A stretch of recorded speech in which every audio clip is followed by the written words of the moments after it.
Hi, this is Mariana Leon. This is March 1st, 2019, and I'm going to explain how the irrevocable master fee protection agreement works when dealing with Bitcoin and moving capital from one jurisdiction to another. So basically, I wanted to use a contract that was already kind of like prepared for a different transaction. In this case, I was preparing whatever, something related to oil. So I just want to show that commodities, right, like oil or any other gold or whatever, are the center of trading for many houses, right? So over the counter houses, I mean, and negotiation tables. So in this case, we're going to be the negotiation table for Bitcoin is an over the counter transaction, and that is why we're using an irrevocable master fee protection agreement. So, in this sense, I just want to show that we're using the exact same regulation that applies to commodities, such as fuel. And in order to move Bitcoin, in order to regulate the transaction, it's not like something new and something that is being invented recently or whatever. This is a standard transaction. It happens a million times every day, and we would just adjust the irrevocable master fee protection agreement. We would adjust it to the Bitcoin transaction that we have explained previously. So the commodity, just for you to have an idea, before we do any legal work, of course, clients must authorize the transaction and sign a contract first before we do any legal work for them, obviously. So what we would do would be that we would start saying, well, the commodity is Bitcoin, right? And after that, we'll just adjust other information within this contract, such as the origin. Let's say in this case, the origin is Brazil.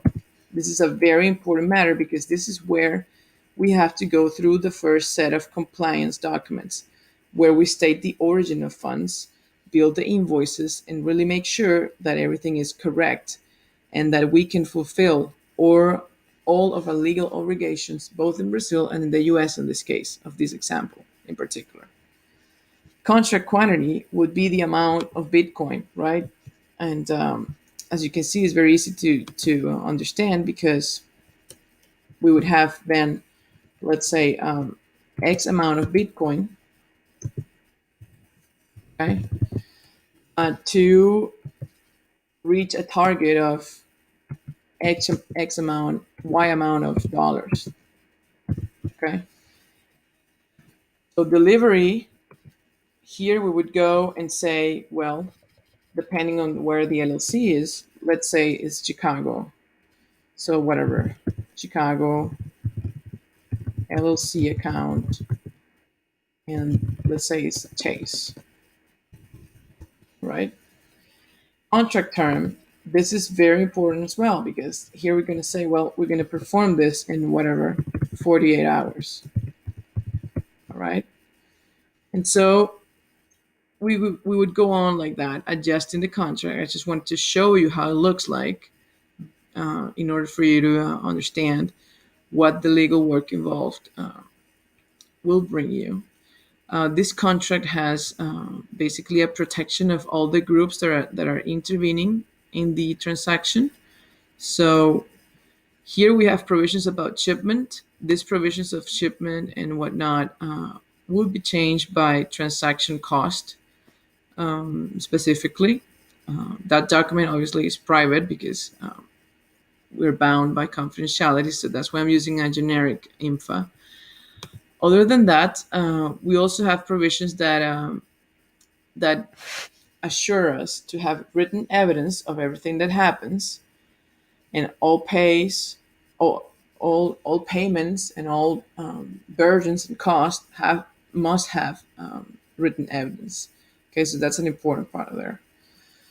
Other than that, the buyer, it's identified, and what we need is just to bind the parties appropriately. It includes all intermediaries for each party, and then is divided into groups. Let's say group one is the buyers, group two is the seller, and group three could be the over the counter traders. Okay.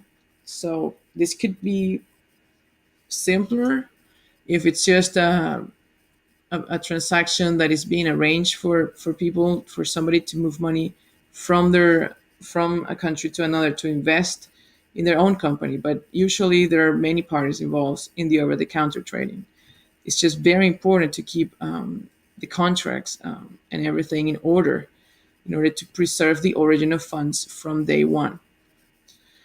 Then we have some provisions about the emails and faxes and whatnot, and and we also have reference to non-circumvent and non-disclosed laws under the International Chamber of Commerce. So that's a good thing about this contract. It's pretty international.